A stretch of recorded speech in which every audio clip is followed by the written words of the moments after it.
우리가 이제 소망 나눔 축제 때문에 상당히 오랫동안 창세기를 보지 못했는데 오늘 다시 창세기로 돌아왔습니다. 창세기 57번째 시간입니다. 기억을 더듬어서 한번 생각해 보시기 바랍니다. 아브라함을 지나서 야곱에 대한 얘기가 진행되고 있었는데 야곱이 장자권을 취하고 이제 도망을 갑니다. 밧단 아람으로 도망을 가서 두 아내를 얻게 되는데 그 두 아내가 이제 아들 낳기 경쟁을 합니다. 그래서 아들을 낳다가 이제 마지막으로 라헬이 자식을 못 가지는 라헬이 자식을 가지게 되는데 그 전에 이제 합판체 사건도 있지 않았습니까? 합판체는 내 온 편법을 써서라도 아들을 낳기를 원했는데 놓지를 못하다가 하나님의 은혜로 요셉을 낳게 됩니다. 그리고 이제 한 단락이 지나게 되는데 24절 말씀을 우리가 다시 한번 읽어보도록 하겠습니다. 같이 읽겠습니다. 시작. 이 이름을 요셉이라 하니 여호와는 다시 다른 아들을 내게 더하시기를 원하노라 하였더라. 아멘. 요셉이라는 이름이 더하다 하는 뜻입니다. 그리고 이제 오늘 본문이 시작이 되는데 야곱이 어떻게 부자가 되었는가, 그 다음에 외삼촌 라반으로부터 어떻게 집을 떠나고, 그 다음에 어떻게 속여서 삼촌의 재산을 빼돌렸는가 하는 흥미진진한 얘기가 이제 진행이 됩니다. 희한한 방법을 쓰는데 참 대단하다 하는 생각을 합니다. 세상에는 성공하는 부류의 사람들이 있고 그렇지 못한 사람들이 있습니다. 우리가 보기만 해도 저 사람은 성공하겠다 하는 사람들이 있고 그렇지 않은 사람들도 있는데 야곱은 아마도 두 부류로 나눈다면 틀림없이 성공하는 사람에 들어갈 겁니다. 이 성공하는 사람들의 몇 가지 특징들이 있습니다. 첫 번째가 어떤 사람들인가 하면 분명한 목표를 가지고 있는 사람입니다. 언제나 누가 말을 하더라도 내 꿈은 이런 것입니다 하고 얘기할 수 있는 사람. 당신에게 꿈이 있습니까? 그러면 글쎄요, 제가 뭘 해야 되죠? 잘 모르겠는데요 하는 사람이 아니고 분명히 말하는 사람입니다. 네, 저에게는 이런 꿈이 있습니다. 저분이 누군지 잘 아시죠? 마틴 루터 킹인데 우리가 그 대표적인 연설을 알고 있습니다. 나에게는 꿈이 있습니다. 내 아이들이, 4명의 아이들이 피부색이 아니라 인격에 따라 평가받는 그런 나라에 살게 되는 날이 오리라는 꿈입니다. 이런 명연설을 하는데 이것이 이제 연설문을 이렇게 적어서 보고 하는 것이 아니고 즉석에서 했던 연설문입니다. 대단한 사람입니다. 근데 이분이 분명한 꿈을 가진 대표적인 인물이 아닐까 이런 생각을 하는데, 두 번째 이 성공적인 사람들의 특징이 있는데 그게 뭔가 하면 실패에 주저하지 않고 다시 일어나는 사람들입니다. 302라는 숫자가 앞에 보이시는데 저게 어떤 뜻인가 하면, 여러분 월트 디즈니라고 잘 아시죠? 만화 영화를 많이 만들었던 그 사람이 굉장히 성공한 사람입니다. 그런데 그 사람이 성공하기 위해서 실패했던 일들이 302번이라는 뜻입니다. 이분이 이제 그 펀드라이징을 위해서 여기저기 찾아다니면서 실패하고 또 거절당하고 그리고 303번째에 성공을 합니다. 302번의 실패를 거치고 나서 김승호라는 이제 분이 계시는데 이분이 어마어마한 부유한 자산가일 뿐만 아니고 사업가입니다. 이분의 제가 강연을 들을 기회가 있었는데 이분이 하는 말이 재미고표입니다. 우리나라에서는 잘 알려지지 않았는데 이분이 자신이 7번이나 그 사업에 실패하지 않았다면 지금 현재 나는 없었을 것이다 이런 말을 하는 것을 제가 들었습니다. 성공하는 사람들은 일어나는 사람들입니다. 다시 실패에도 불구하고 일어나서 최선을 다하는 사람들이 성공합니다. 결국은. 그리고 세 번째, 이 사람들의 특징 중에 하나가 뭐냐면 큰 꿈을 가지고 있습니다. 작은 꿈이 아니고 꿈을 크게 꾸는 사람들인데, 성공하는 사람들은 절대 어떤 특별한 재능이 있어서 성공하는 사람들은 아닙니다. 그렇지 않습니다. 전혀 그렇지 않습니다. 재능 때문에 성공하는 것이 아니고 이 사람들의 특징 중에 하나는 큰 꿈을 가지고 주위에 있는 사람들과 환경을 잘 이용하는 사람들입니다. 그런 능력이 있는 사람들입니다. 성공을 경험한 대부분의 사람들이 하는 그런 말입니다. 어떤 말인가 하면 사람이 일을 하는 것이 아니고 꿈이 일을 한다 이런 말을 합니다. 꿈이 일을 한다. 또 한 가지 네 번째 요소가 있는데 믿음입니다. 저 사람이 혹시 누군지 아시겠습니까? 저분은 프랭클린 루즈벨트 미국 대통령이었던 분입니다. 근데 저분이 했던 말이 있는데, 만약 당신이 할 수 있다는 믿음이 있다면 당신은 이미 반은 성공한 것입니다 라는 얘기를 합니다. 얼마나 자신의 일에 확신을 가지고 있는가, 얼마나 자신의 일에 대해서 믿음을 가지고 있는가. 나는 틀림없이 성공할 거야. 그것이 반이라는 겁니다. 그런 확신을 가지고 있는 사람들은 벌써 반은 성공했다라고 했던 말이 저분의 말입니다. 5번째 요소가 있는데, 그 5번째 요소도 참 중요합니다. 그게 어떤 건가 하면 주위의 도움입니다. 혼자서는 절대로 사람들이 성공할 수 없습니다. 여러분도 아마 그렇다고 합니다. 보통 사람마다 주위에 5명의 사람들이 있다고 합니다. 근데 그 5명이 전부 나를 지지하는 사람인가? 아니요, 그렇지 않습니다. 그 5명의 사람 중에 어떤 사람들은 나를 방해하고 일어나지 못하게 하는 사람들도 있습니다. 그리고 어떤 사람은 지지하는 사람도 있고 도와주는 사람도 있고, 중요한 것은 관계입니다. 그 사람들을 어떻게 해서 나의 지지자로 만들 건가? 주위 사람들의 관계가 굉장히 중요합니다. 다 내 편이 된다면 훨씬 일이 쉬워지겠죠. 갑자기 왜 제가 이런 말을 하는가? 설교하면서 여러분 성공합시다. 어떻게 하면 성공하겠습니까? 이런 말씀을 제가 드리려고 하는 것이 아니고, 야곱이 바로 저런 사람이기 때문에 그렇습니다. 자기 꿈을 가지고 그것을 성취하기 위해서 최대한의 힘과 노력을 다 가지고 이루려고 했던 사람, 대표적인 사람이 아마 야곱이 아닐까 생각을 합니다. 야곱이 아마 지금 세상에 태어났다고 하더라도 분명히 뭔가 했을 사람입니다. 야곱의 꿈이 있었고 그 꿈을 이루기 위해서 실패를 두려워하지 않습니다. 심지어는 어떤 일이 있습니까? 그 라헬을 아내로 얻기 위해서 처음에 실패하지 않습니까? 그럼에도 불구하고 14년을 하루같이 일을 합니다. 아내만 바라보고. 대단한 사람입니다. 그리고 그렇게 일을 해서 결국은 14년 만에 완전히 아내를 얻게 됩니다. 다시 한번 우리가 야곱의 생애를 되돌아봤으면 좋겠는데, 야곱에게 있어서 획기적인 변화의 순간이 있습니다. 완전히 바뀌는 순간이 있습니다. 여러분 여태까지 배웠던 창세기를 다시 한번 생각해 보시기 바랍니다. 이전에는 인간적인 꿈을 꾸는 사람이 분명했습니다.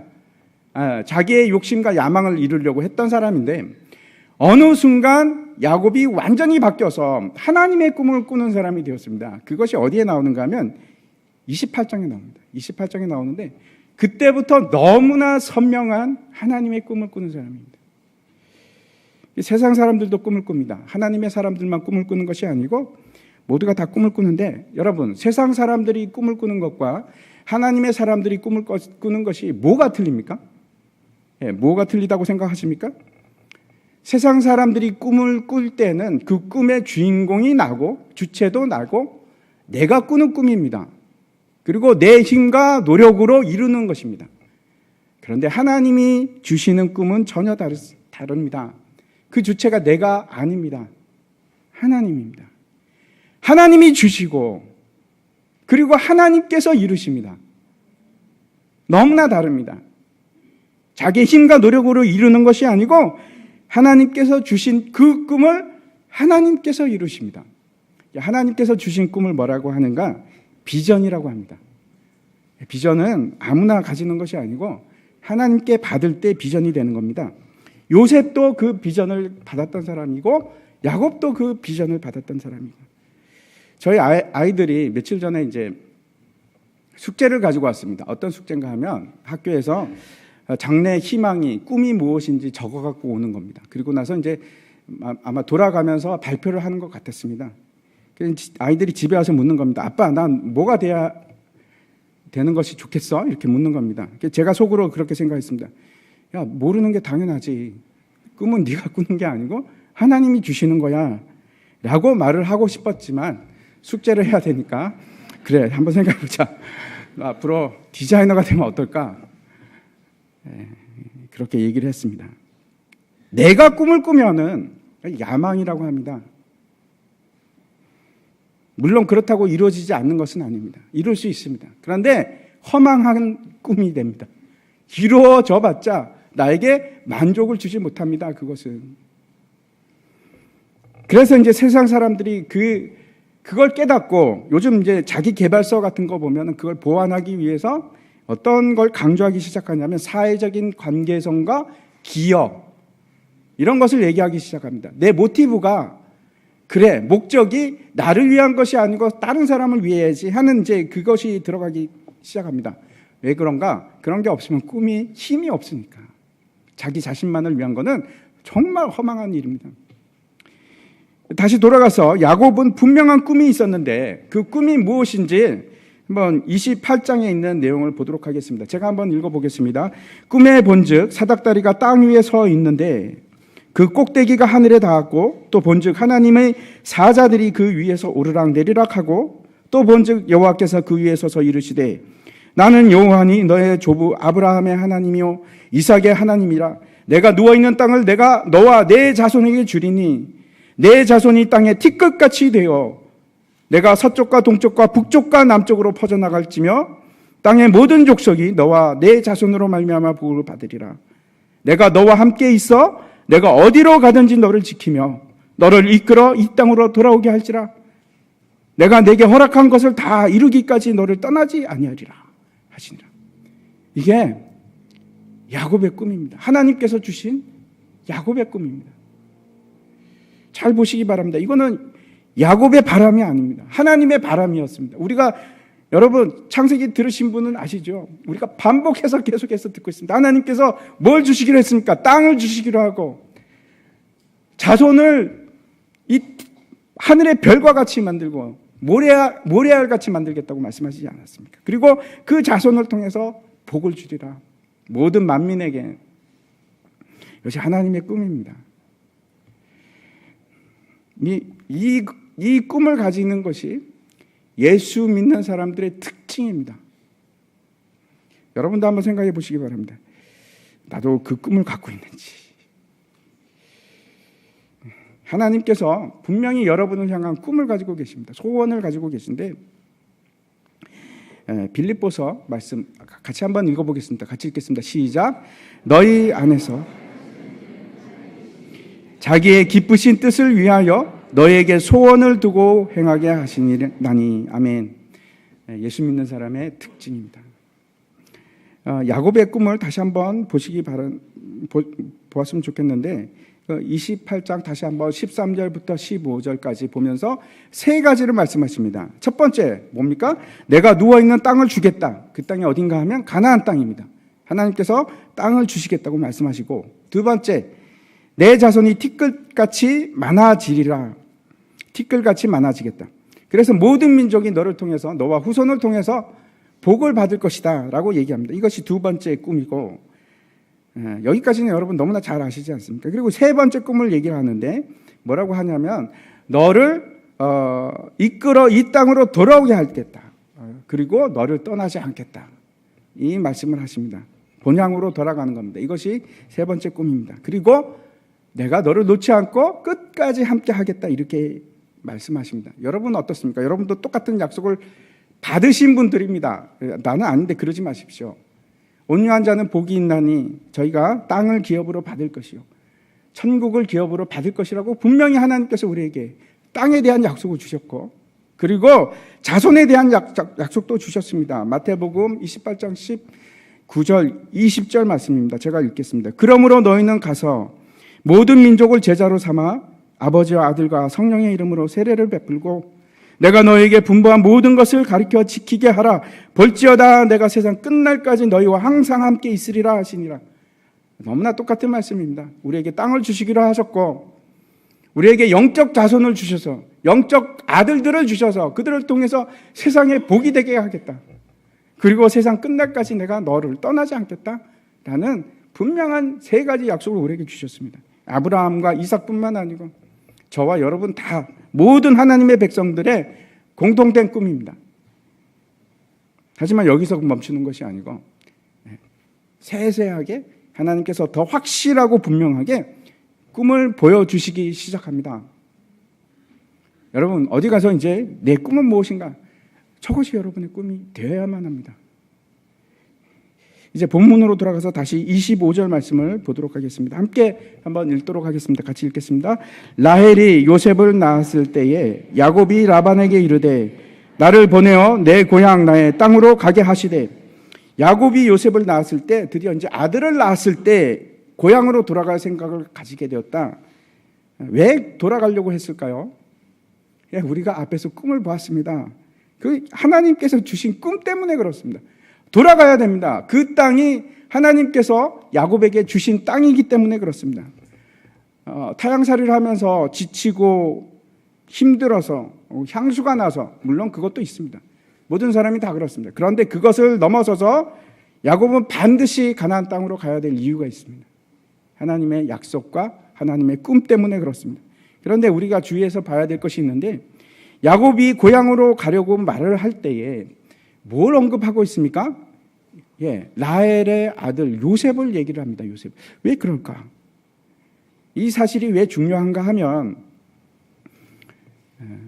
우리가 창세기를 생각할 때 첫 번째 그 저자가 누군지 한번 생각해 보시기 바랍니다. 저자가 누굽니까? 모세입니다. 그리고 모세가 누구를 대상으로 이 글을 썼습니까? 1차적인 독자는 출애굽을 하고 가나안 땅으로 지금 가고 있는 이스라엘 백성들입니다. 그 사람들에게는 요셉이 너무나 중요합니다. 그렇죠? 요셉 때문에 이스라엘 백성들이 애굽으로 옮기게 되었고, 요셉을 알지 못하는 바로가 통치하기 시작했을 때 고난을 받기 시작합니다. 고역을 하고 박해를 받기 시작했습니다. 생각해 보시면 바로의 압제와 이 라반의 압제는 굉장히 유사합니다. 그래서 어떤 학자는 이렇게도 얘기를 합니다. 야곱이 라반을 떠난 것은 야곱의 출애굽이다라고 얘기하기도 합니다. 이스라엘 백성들이 애굽을 떠날 때 쉬웠습니까? 그렇지 않습니다. 바로가 사사건건 반대하고 속입니다. 말을 또 바꾸고 또 바꾸고, 그렇게 하기를 몇 번을 했습니까? 10번을 했습니다. 10가지 재앙이 내려질 때야 그 일이 끝납니다. 야곱도 마찬가지입니다. 31장에 보면은 야곱이 뭐라고 얘기하냐면은 라반이 자기에게 품삯을 속인 일이 10번입니다. 이렇게 얘기합니다. 똑같이 10번입니다. 열이라는 얘기는 꽉 찼다는 뜻이죠. 그리고 또 이스라엘 백성들이 애굽을 나올 때 그냥 나왔습니까? 아닙니다. 엄청난 애굽의 보화들을 들고 나왔습니다. 재물을 들고 나왔는데, 야곱 역시 마찬가지입니다.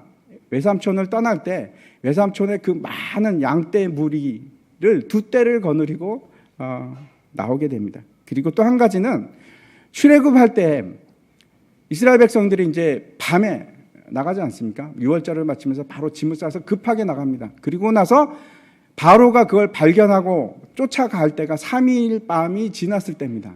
그때 추격해서 가기 시작했는데, 여기서도 마찬가지입니다.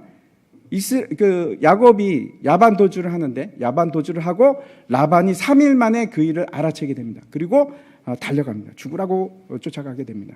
똑같습니다. 제가 말씀드리는 것은 이 사건은 야곱만의 사건이 아니고 우리 얘기입니다. 왜 그런가? 모든 믿는 사람들이 다 똑같습니다.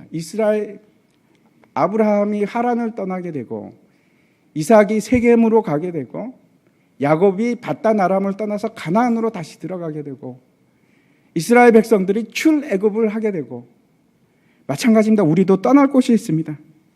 우리도 애굽을 떠나야 됩니다. 압제 속에서 끊고 떠나셔야 됩니다. 죄와 속박과 세상의 통치에서 벗어나서 진짜 자유가 무엇인지 여러분 깨달으셔야 됩니다. 한 발은 세상에 놓고 한 발은 하나님 나라에 놓고 안 됩니다. 떠나셔야 됩니다.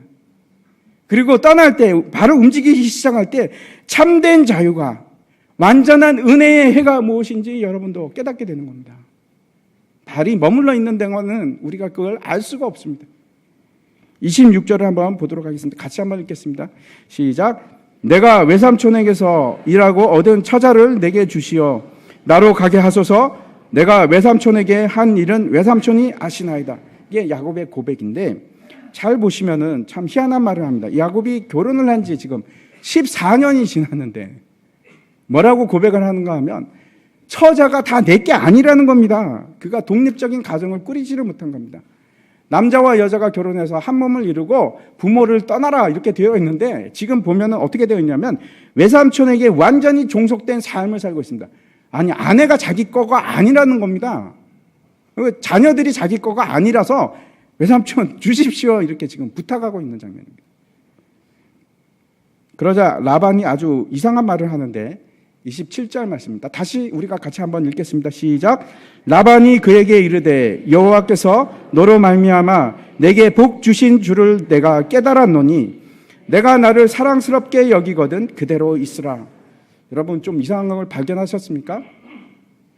별로 이상하지 않지요.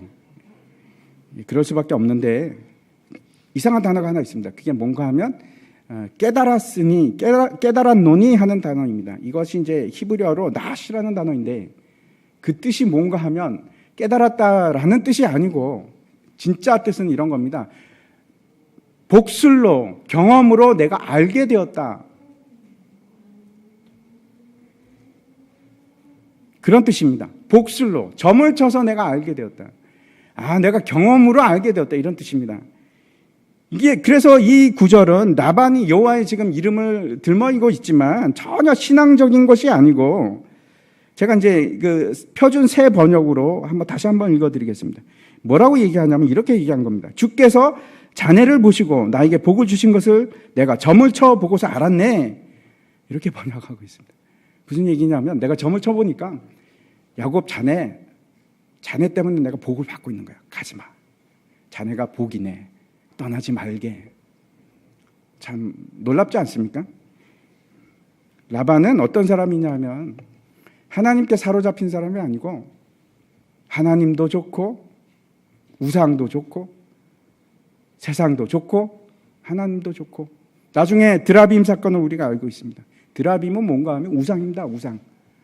우상을 찾으러 3일 길을 쫓아갔던 사람입니다. 다시 우리가 잘 생각해 봐야 됩니다. 이 본문을 읽으면서 먼저 우리가 야곱은 참 지독하구나. 속이는 사람이야 맞구나. 삼촌을 저렇게 잘도 속이구나 하는 생각을 하게 되는데 다시 생각해 봐야 될 것이 진짜 속이는 사람이 누군가? 누가 진짜 하나님 앞에서 속이는 사람인가? 라반은 결코 하나님의 사람이 아닙니다. 라하시 깨닫다 하는 말이 아니고 이 말이 우리에게 해당되는 말이 아닙니다. 우리에게는 쓸 수 없는 말입니다. 여러분 내가 경험해 보니까 이렇게 사는 것이 맞아. 아닙니다. 우리는 그렇게 사는 사람이 아닙니다. 내가 점을 쳐보니까 이렇게 사는 것이 맞아.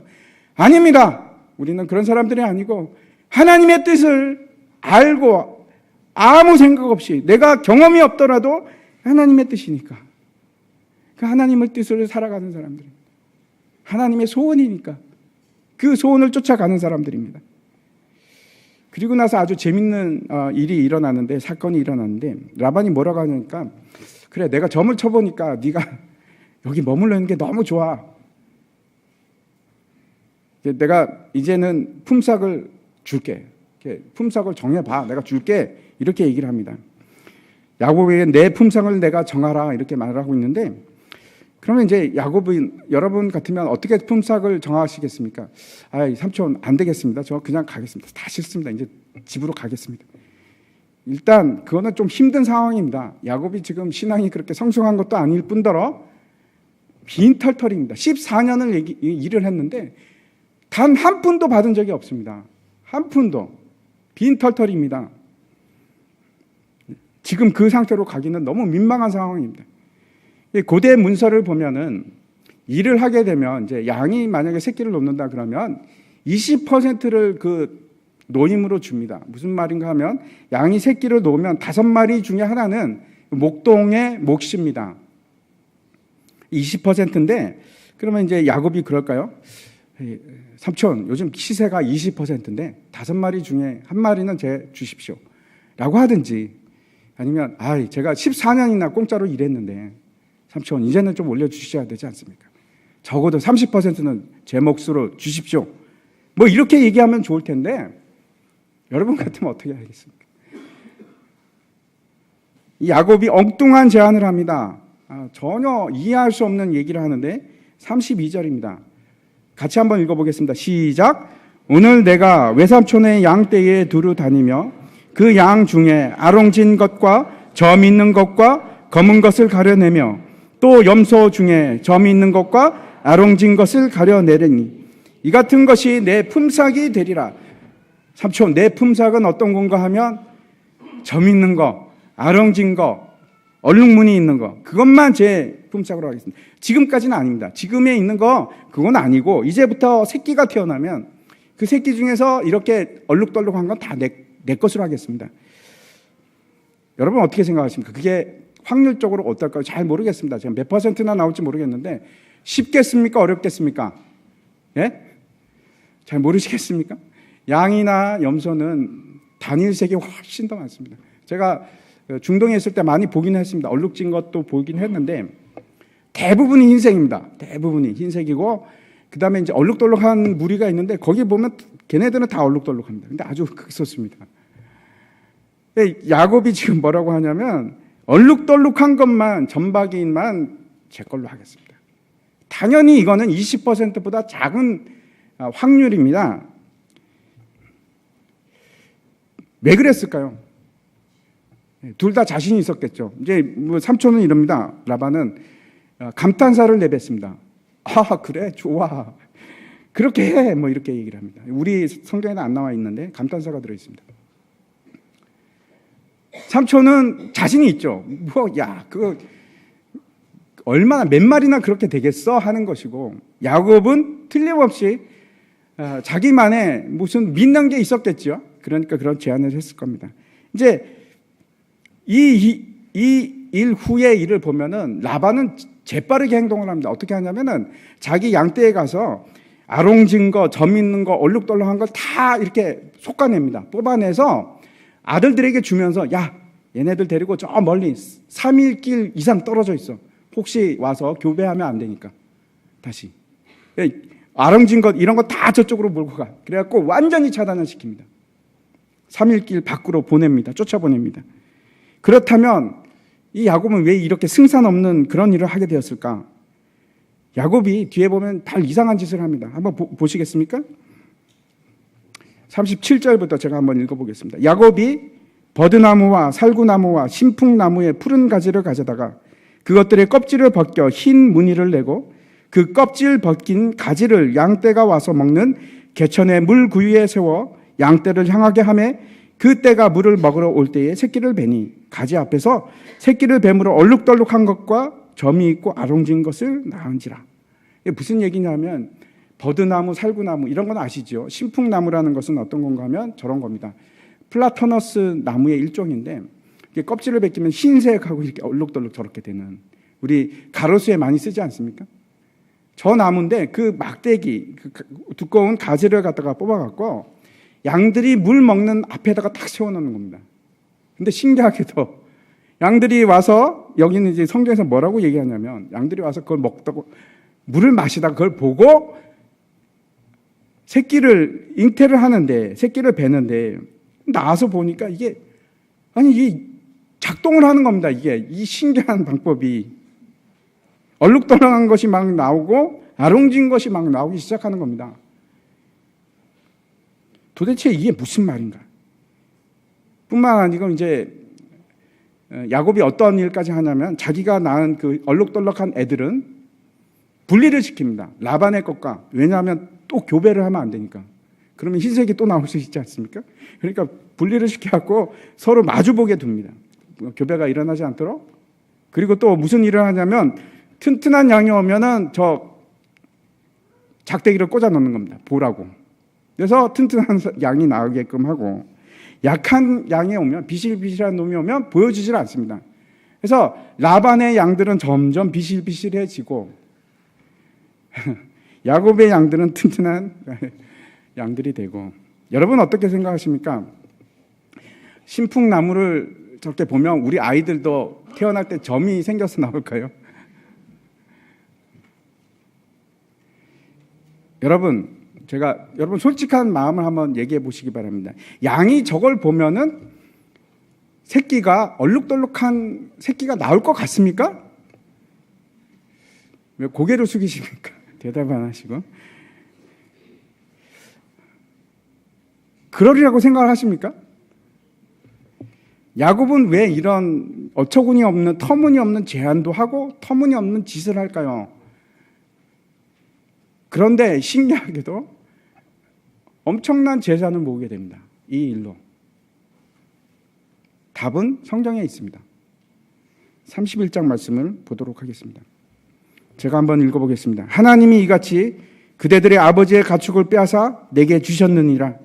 그 양떼가 새끼 뵐 때에 내가 꿈에 눈을 들어보니 양떼를 탄 순양은 다 얼룩무늬 있는 것과 점 있는 것과 아롱진 것이 없더라. 꿈에 하나님의 사자가 내게 말씀하시기를 야곱아 하기로 내가 대답하기를 여기 있나이다 하매 이르시되 내 눈을 들어보라. 양떼를 탄 순양은, 탔다는 것은 교배를 얘기하는 겁니다. 양떼를 탄 순양은 다 얼룩무늬 있는 것, 점 있는 것과 아롱진 것이니라. 라반이 내게 행한 모든 것을 내가 보았노라. 마치 이 구절을 읽고 있으면은 출애굽 때, 그러니까 애굽에서 고생하는 이스라엘 백성들이 고욕 때문에 하나님께 울부짖을 때 하나님께서 내가 너희들의 모든 것을 다 보았노라 라고 말씀하시는 그 장면 같습니다. 어떻습니까? 야곱은 하나님으로부터 이미 결과를 봤습니다. 왜 제안을 했는가? 바보라서? 정신이 이상해서? 아닙니다. 하나님이 보여주셨기 때문에 그렇습니다. 그리고 그걸 믿었습니다. 하나님께서 이제 네 삭은 다른 게 아니야. 너의 삭은 얼룩지고 점 있고 그 다음에 아롱진 것만 너의 삭시야. 그러니까 너는 그걸 택해야 돼. 그것이 퍼센트하고도 상관이 없고 그것이 어떻게 되든 상관이 없습니다. 하나님께서 주신 겁니다. 그래서 그걸 택한 겁니다. 계시를 받은 겁니다. 그래서 그런 제안을 했던 겁니다. 신풍나무나 야곱의 노력 때문에, 그래서 여러분 다시 한번 제가 묻습니다. 신풍나무 때문에 얼룩덜룩한 것이 생겼습니까? 야곱의 노력 때문에 얼룩덜룩한 것이 생겼습니까? 아니요. 하나님이 하셨습니다. 하나님이 그렇게 만드신 겁니다. 하나님이 그 양떼를 그의 품삯으로 주기 위해서 그렇게 바꾸신 겁니다. 어떤 것도 그 하나님의 열심을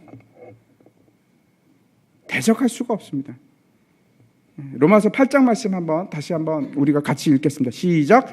그런즉 이 일에 대하여 우리가 무슨 말 하리요? 만일 하나님이 우리를 위하시면 누가 우리를 대적하리요? 기회고 찬스고 확률이고 상관이 없습니다. 하나님이 하시면, 하나님이 그 꿈을 이루시는 겁니다. 우리가 해야 할 것은 그래서 하나님의 꿈, 다시 말씀드려서 하나님의 소원을 받아들이고 그 소원을 우리 안에서 이루어 가시게끔 내가 허용하는 겁니다. 그것이 우리가 해야 할 일입니다. 한 구절을 더 보도록 하겠습니다. 41절인데 한번 같이 읽겠습니다. 시작. 튼튼한 양이 새끼 뵐 때에는 야곱이 개천에 양떼의 눈앞에 그 가지를 두어 양이 그 가지 곁에서 새끼를 베게 하고. 결국 튼튼한 양은 야곱의 소유가 됩니다. 그런데 여기서 두 단어가 굉장히 중요한 단어입니다. 한 단어는 제가 하이라이트를 했기 때문에 아시죠? 뭡니까? 튼튼한입니다. 맞추셨습니다. 근데 또 한 단어가 굉장히 중요한 단어가 있습니다. 어떤 단어일까요? 먼저 이 튼튼하다 하는 것이 무슨 뜻일까? 여러분, 튼튼하다 그러면 어떤 이미지가 떠오르십니까? 힘이 좋고 살도 찌고 건강하고 그런 뜻일까요? 아니요, 전혀 그런 뜻이 아닙니다. 저 튼튼하다 하는 뜻은 그런 뜻이 아닙니다. 카샤르라는 단어인데 성경의 대부분의 카샤르의 뜻은 저런 뜻으로 쓰이지 않고 다른 뜻으로 쓰입니다. 한번 제가 대표적인 것을 한번 보여드리겠습니다. 창세기 44장 30절의 말씀인데 제가 읽겠습니다. 아버지의 생명과 아이의 생명이 서로 하나로 묶여 있거늘 이제 내가 주의 종 우리 아버지께 돌아갈 때에 아이가 우리와 함께 가지 아니하면. 잘 보십시오. 여기 튼튼하다는 단어가 무슨 뜻이냐면 서로 하나로 묶여 있거늘, 묶여 있다는 뜻입니다.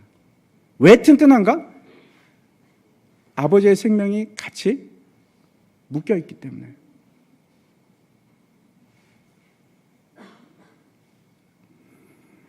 왜 여러분이 튼튼할 수 있습니까? 여러분이 예수 그리스도와 연합이 되면 세상이 그것보다 강한 것이 없어요. 여러분이 하나님과 묶여져 있다면 여러분을 대적할 사람은 아무도 없습니다. 근데 하나님께서 뭐라고 하시냐면 그 튼튼한 것이 너의 삭시될 것이다. 이렇게 얘기하는 것입니다. 그리고 이제 또 하나의 단어가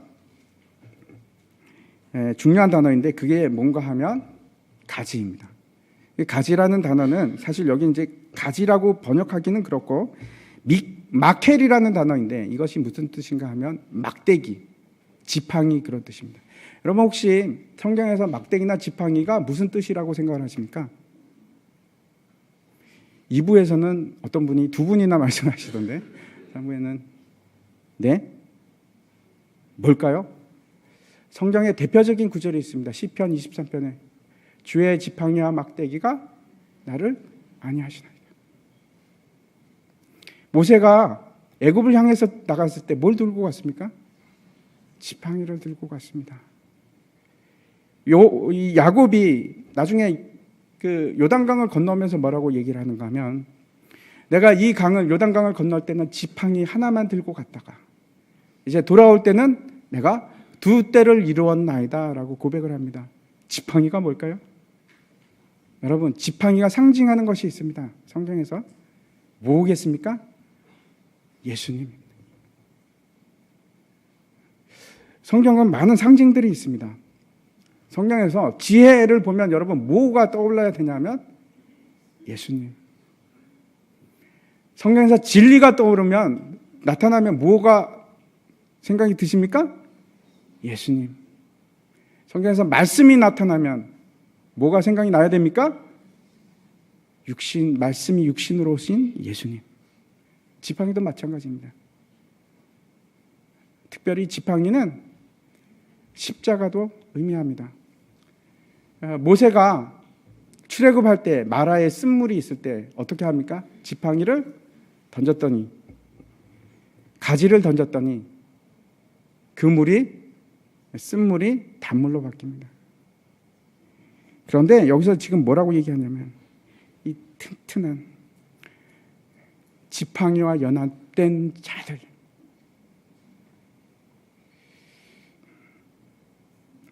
어떤 자들이 튼튼한 자들인가? 왜 야곱은 계속해서 이 막대기에 집착하고 있는가? 이 얘기는 여러분 하나님께서 우리에게 주시는 비유의 말씀입니다. 상징의 말씀입니다. 그래서 제가 얘기하는 건 실제 상황이 아니었다는 것이 아니고 그 실제 상황을 통해서 우리에게 비유를 말씀하시는 겁니다. 예수 그리스도와 서로 하나로 묶여야지만 우리는 튼튼한 자가 되는 겁니다. 예수 그리스도와 하나가 연합되어야지, 하나로 연합되어야지 우리는 강한 자가 됩니다. 오늘 주님의 살과 피를 먹고 마시는 우리가 성찬을 행하는데 그 성찬이 그 살과 피로 내가 예수 그리스도와 연합됨을 확인하는 자리입니다. 이제 성찬식을 거행할 텐데 성찬 위원들은 앞으로 나와 주시기 바랍니다. 앞으로 나와 주시기